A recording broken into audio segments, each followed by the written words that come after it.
Okay. We're alive. We're alive. We choose life. We choose life. What does it mean to choose life? Can allow things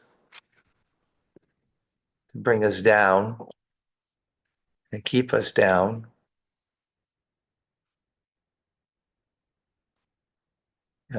There's a lot of things in life. There's a lot of burdens, a lot of challenges and difficulties.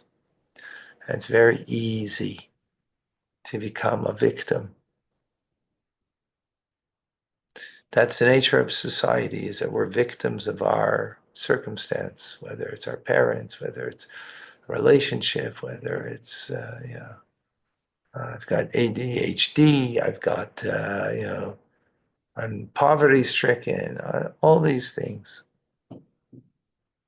And the nature of the human being is that we're broken and we need fixing. So you're broken. Oh, so, someone must have broken me. And therefore, I'm a victim of my circumstance.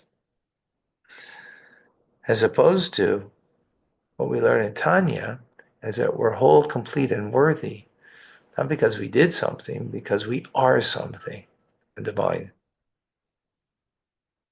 being. And because we are something, we're whole, we're complete, and we're worthy. Um, Anytime that I have something broken, it's not the real me, even though at the same time I can take full responsibility for it. Because if it was really me, then that's hard to take responsibility. Oh, I'm really broken. I'm really, and then you're going to feel very much the victim of your brokenness, and it's me, and it's hard to live with yourself that way. And then you don't own what you need to own. If you're whole, complete, and worthy, not because you did something, because you are something. The fact that you're broken is not the real you. It's a spirit of folly that enters you. But you're whole, you're complete, you've got divinity in you.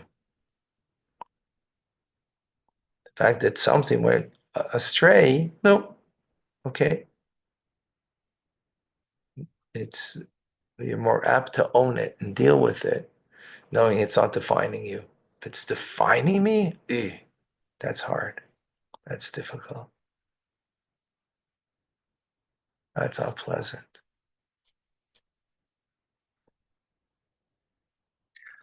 Welcome to Tanya Today. I'm Rabbi Ronnie Fine, coming to you from Chabad Zich in Kadesh in Montreal, Canada. It's a privilege and a pleasure to share with you the Tanya. We are in chapter 41, speaking about how to be mindful of God's presence. That's inspiring, encouraging, that I recognize that I'm whole, complete, and worthy, and that I can connect to God. But the challenge is, in our minds, in our generation in particular, we're kind of weak. We're weak. And therefore, we don't really feel in our minds God's presence in a real, palpable way. That God is removing himself or not concerned, maybe might the right word be, with being a creator. He's concerned with me in this moment. How am I dealing with what I got to deal with? And he's standing and he's there, right? So in our thought that God is scrutinizing me to see, am I serving him as fitting? Am I serving him as fitting? So to have that in our minds, where our souls are low level souls. Few, previous generations, they had a much greater capacity to be able to think this and to live with it. We have a more difficult, not be,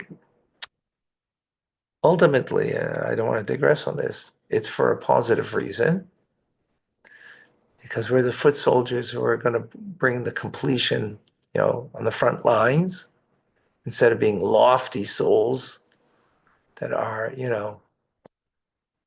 not bringing in the purpose and creation to its ultimate purpose, right?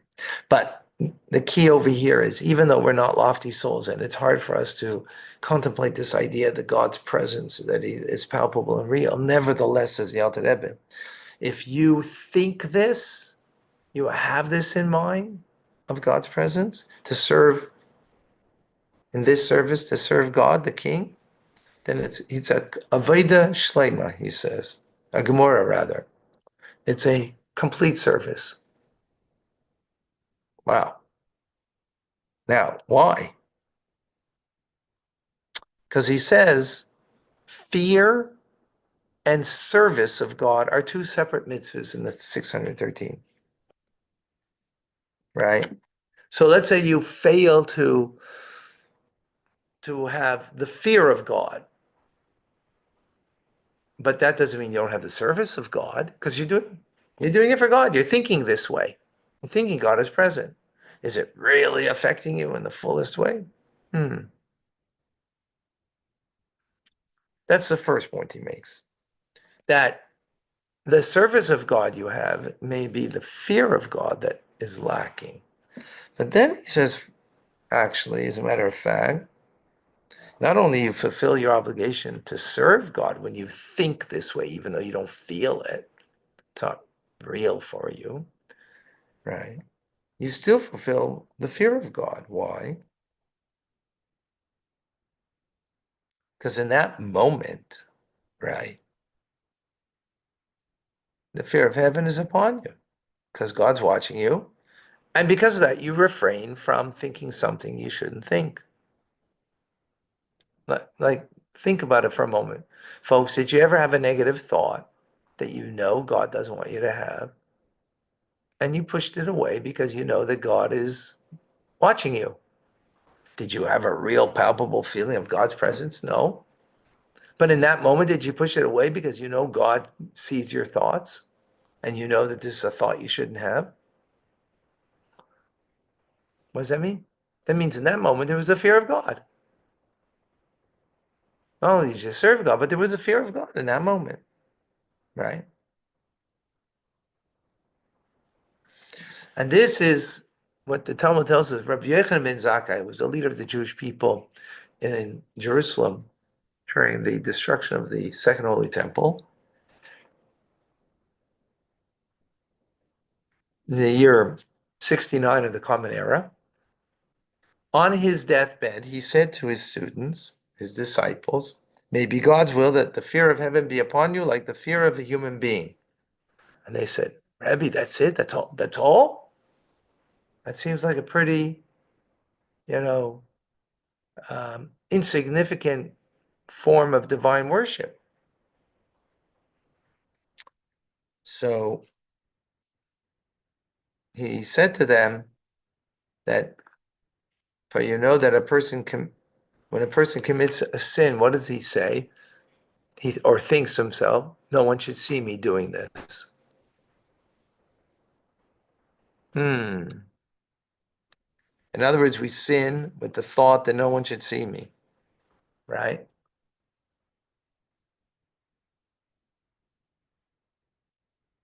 That means if you have a thought of God, that He's watching you, and you stop thinking that negative thought, that means, like, God is seeing you, just like a human being. You know, they've done like tests on 10-year-old boys that are in a all boys school, and they're sitting in their classroom and a you know 10 or 12-year-old girl walks in.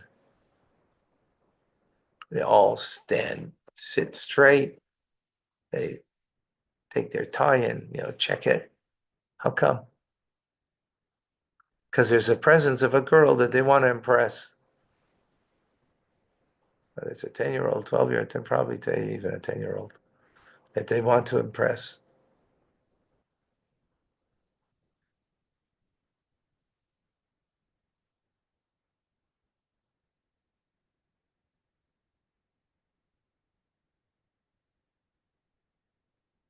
The presence of someone, we act differently. We know that, right? In the presence of another person, we act differently, especially someone that we respect. We act differently. So Rabbi Yochanan ben Zakkai is saying that we should have the same fear of God, that He should be present to us as another human being. We would act differently. Now, this is called the lower level of fear, right? The fact of God's presence, and it's a complete service, even if you don't really feel it, but because you think it, you refrain from doing something. Hey, that's amazing. This is the lower level. There's a higher level of fear of God. It's called, God's awesomeness, that you sense the powerfulness of the presence of God. Like anybody who was in the presence of the Rebbe felt the presence of an awesome individual, right? That that overtakes the individual. You're overawed. So with God, that's a higher level of fear, of awe. The first level of awe of fear is a preface to studying Torah. The second one comes after. We'll learn more about it.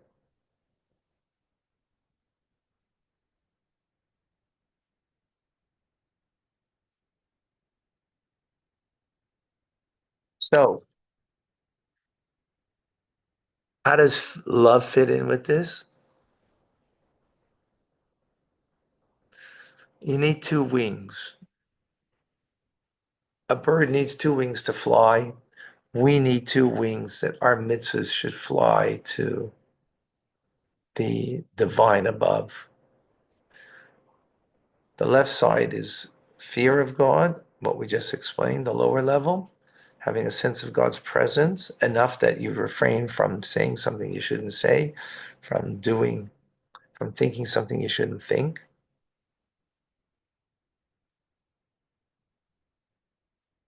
And the right side is called love.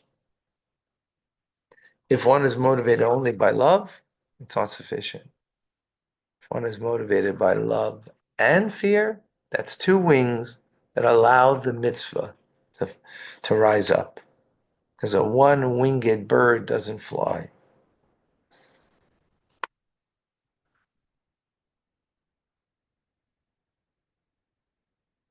Even if you don't have the real feeling, but you just have the sense in your mind of wanting to cleave to God. That's love.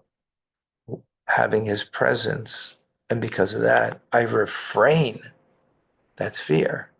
Having those two things, when we study Tanya,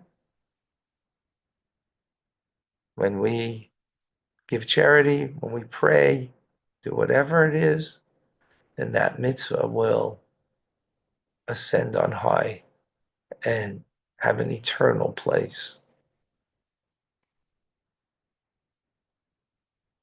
Yeah.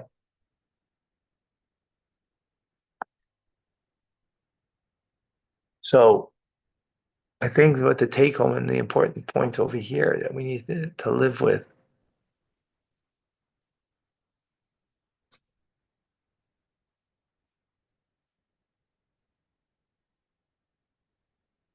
is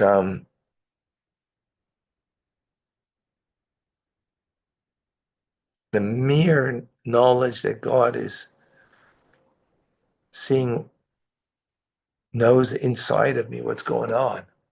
And because of that, I refrain from something. It's a real statement that God is real in your life.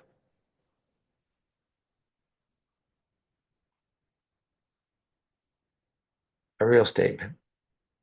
It's unbelievable. A real statement.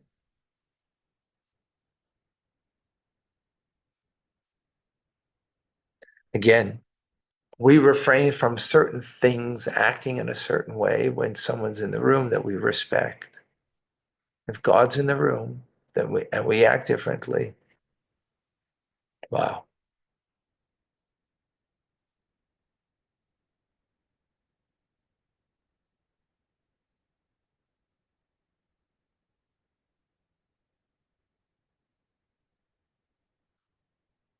Any questions? Any comments? I don't see any questions. So this is more of a comment. Yeah. I guess why Rabbi Yochanan made a plea to have a fear of heaven just as you fear man.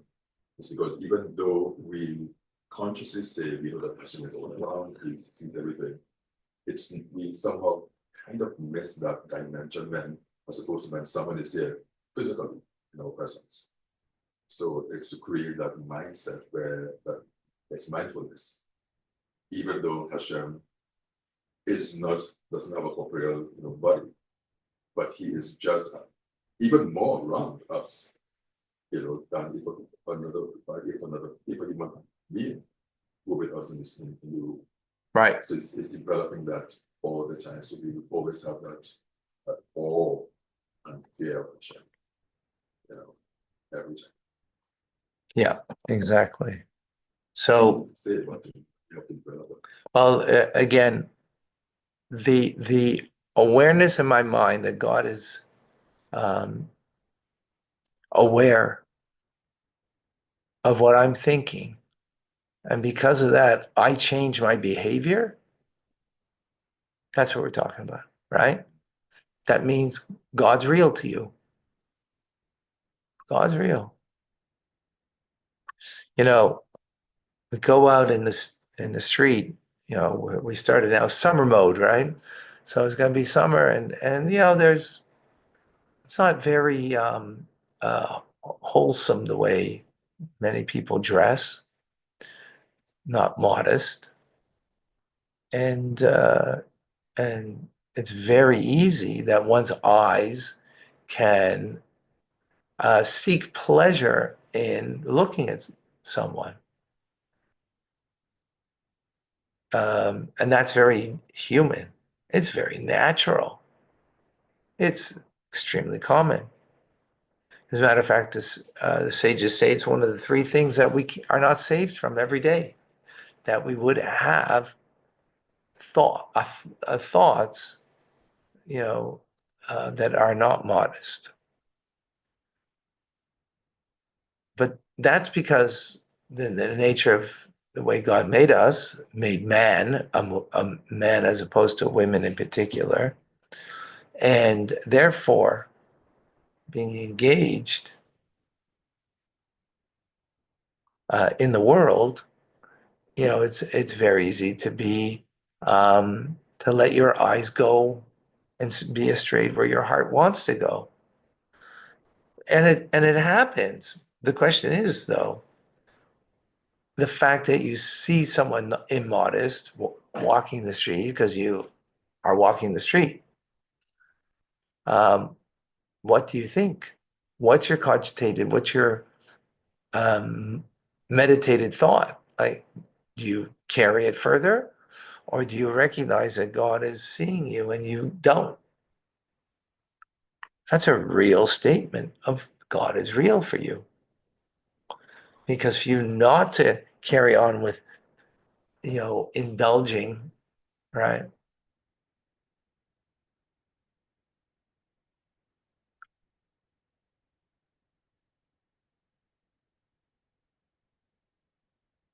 Um,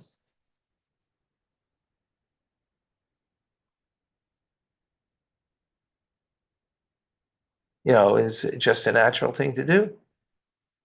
It's, and you see that this is something that someone who is, truly observant observes.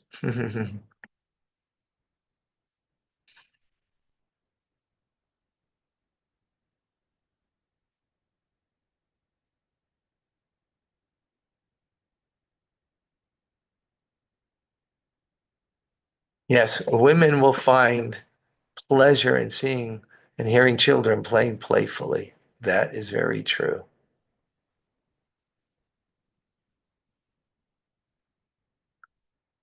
That is very true. Now, men can also have it, but men are wired differently. God made them differently, and that challenge is different. Yeah. All right. Amazing.